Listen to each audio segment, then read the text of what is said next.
Ladies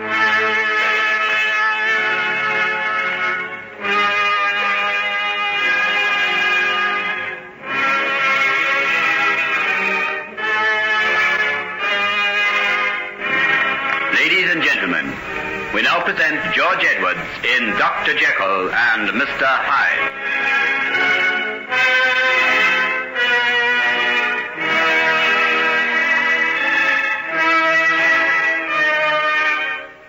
I tell you, sir, I'm making no mistake.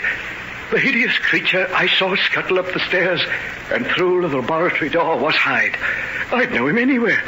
Haven't I had to wait on him when he came to stay in the doctor's house? I don't doubt you, fool, but what on earth is he doing in Dr. Jekyll's laboratory? The man's been hunted in every corner of the kingdom. There's £2,000 reward offered for his capture.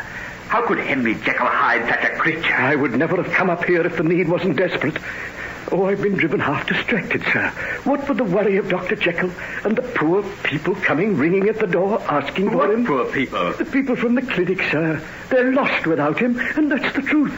Oh, it'd fair wring your heart, it would, to hear the way they plead for him to come and look after their sick. But what's happened? Isn't Nurse Peters still down there? Nurse Peters, sir? The poor young lady's been too bad herself to look after anyone. Nurse Peters? What's been the matter with her? I don't rightly know, sir. But Dr. Jekyll brought her to the house a week before he went into the laboratory. No one saw her but himself, and the nurse he had to look after her. But from what I heard, it seemed as though, well, she seemed to be partly out of her mind, sir. What? Why, you must be crazy. Helen Peters out of her mind and Dr. Jekyll murdered? What sort of crazy yarn is this? Oh, I know, sir. And that's why I came all the way up here to see you. If I'd put it in a letter, you'd never have believed me. I don't believe you now, but this couldn't have happened. Where's Miss Peters now? The doctor gave orders that she was to be taken down to his house in Norfolk, sir. I saw her just before she left. Oh, she looked mortal bad, sir. And the saddest look I ever saw on any woman's face. She seemed in a sort of a dream. She just walked down the stairs and out of the door and never said a word. Oh, stop. If you tell him any more, I'll believe I'm going mad, too. Has the whole world tumbled to pieces? Oh, we need you, Dr. Lanyon. Someone's got to come and try and put things right. I'll come. I'll come right away.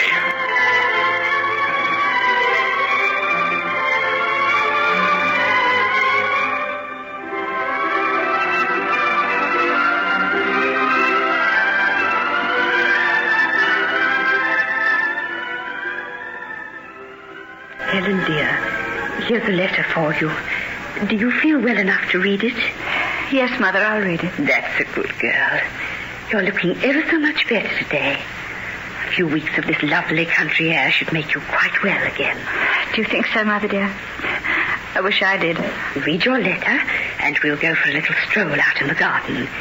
You never saw anything like the delphiniums and the roses, and they'll make you better just to see them. Do you know, there's the dearest little pony cart and an old fat cob in the stables. I was talking to the head groom about it this morning. How would you like to go for a drive through the park? The trees are looking lovely. Just the ferns, the little tinge of ferns and faint tinge of the autumn. Why, dear, what's the matter? Is there bad news in the letter? No. You may read it if you like. What is it? Why, it's some sort of document. A deed of gift. Yes, from Henry. He's given me this house and the parklands and all the land. He told me he was doing that before we said goodbye. Helen, dearest, don't cry. You mustn't upset yourself. This was done to make you happy, not to cause you any pain. Happy? No, I don't think Henry expected me to be happy. My darling, I wish I could tell you what... I wish you could tell me what happened between you. Is it so final?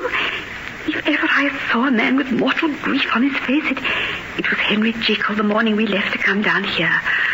Though I'm sure he loves you. Oh, please, Mother, please. If only you knew how it tortures me to hear you say that. Sorry, dear, I won't say it again. We must regard him as dead. None of us will see him again, ever. Is he stricken with some dreadful illness, dear? Yes. An illness so dreadful, so terrible, but my mind can't bear to think of it. And yet I can't help myself. I sit here thinking of him alone, facing that dreadful doom. And I can't do anything. I can't even be with him. But can't anything be done? Aren't there doctors? Nothing, and no one can help him. Do you think I would have come away if there'd been any hope? Oh, let's talk about it anymore. It only upsets you, and if nothing can be done for him... Come, we'll go into the garden. Would you like a shawl to put round your shoulders? Mother, I'd like to go alone. Do you mind? But are you strong enough? Of course I am. There's nothing the matter with me physically. Very well, then. But don't walk too far. I'll come down to you in half an hour. Yes, do. I'll be down under that beech tree at the end of the lawn. I think perhaps I'd better wear a coat. It might turn cold. Yes, do. Now take care of yourself. I will. Goodbye. Why do you kiss me like that? I'll be seeing you in half an hour.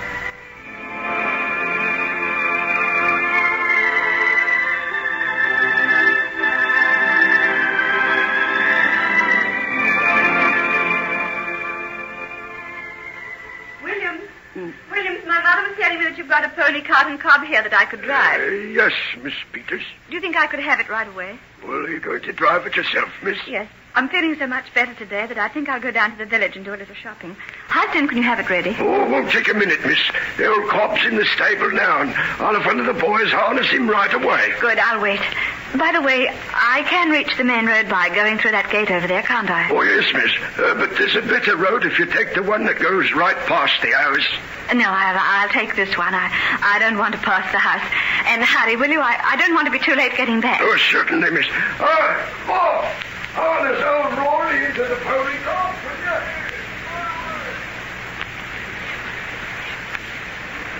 Porter, I want to go to London.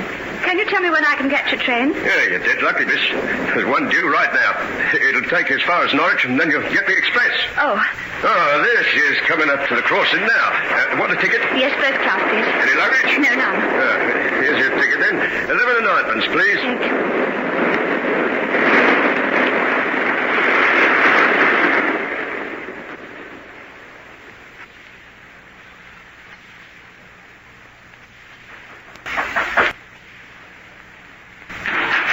Yes? What do you want? Is this Dr. Jekyll's place? Yes, but he's not at home. Oh, do you know when he'll be back? No, I haven't any idea. He's been gone for several days now. Oh, don't you know where he is? Oh, I need him dreadful bad. My little girl that's ill. Oh, if I don't get him soon, I don't know what'll happen. Well, he isn't here, and it's no use your waiting. Oh, what am I going to do? Well, can't you get another doctor? I want to come to folks as poor as us, but Dr. Jekyll, we haven't any money to pay him with. Did you go to the clinic? Yes, there's no one there. It's all shut up. Oh, when is Dr. Lanyon coming back? It's terrible with both of them away. Oh, he's on his honeymoon. He won't be back for another week. And even Miss Peters. Oh, it ain't right for them all to go and leave us like this. We've learnt to count on them so much. Mrs. Forbes? Miss Peters? Nurse. Oh, thank heaven you're back. Margie's that ill, miss. I've been off out of my mind. What's the matter with her? Oh, it's some sort of fever. She's tossing round and she's burning hot. She hasn't known me for the past 2 days. Oh, can you come and see her, miss? Well, I wanted to see Dr. Jekyll. He isn't here. He's been gone away. There's no one left but you, miss. Oh, don't say you won't come. You would let her die for want of help. All right, I'll come. He would have wished me to. Nellie, can I come inside and get some things? Yes, miss, of course. Mrs. Forbes, you go back to your child. I'll get something to eat and some medicine and come over as soon as ever I can. Oh, heaven bless you, miss. You don't know how wonderful it is to see you back again. My cab's still waiting. Here, take this money and get the man to drive you home. Keep your little girl warm and give her plenty to drink. I'll come and see her in half an hour. Oh, thank you, miss. Thank you 1,000 times. Nellie, can you get me something hot to drink? I've come a long way. Oh, you feeling better, miss? Yes, I'm all right. Nellie, when did you see Dr. Jekyll last? Well, none of us has seen him since the day after you left, miss. Did he go away? No. I didn't like to tell that woman, but he's locked himself up in the building at the back of the house. Oh, Henry, my poor darling. And does he never come out? No, miss. Not for anything. You're not thinking of going to see him, miss? Why? Well, we've had orders to keep away. No one's allowed near the place except when there's food to be taken across. No, I'll not go there. I'll do what I can to keep on with his work. There are sick people in need of him. I don't think I can help him, but I can help them. And that is my duty. Are you well enough, miss? Well, of course I am. There are times when one must forget oneself, Nellie. And this is one of them. Now, will you please get me some food and show me where the doctor keeps his surgical bag and medicines? This is what he would wish me to do. I know. And as long as I have strength, I'll do it.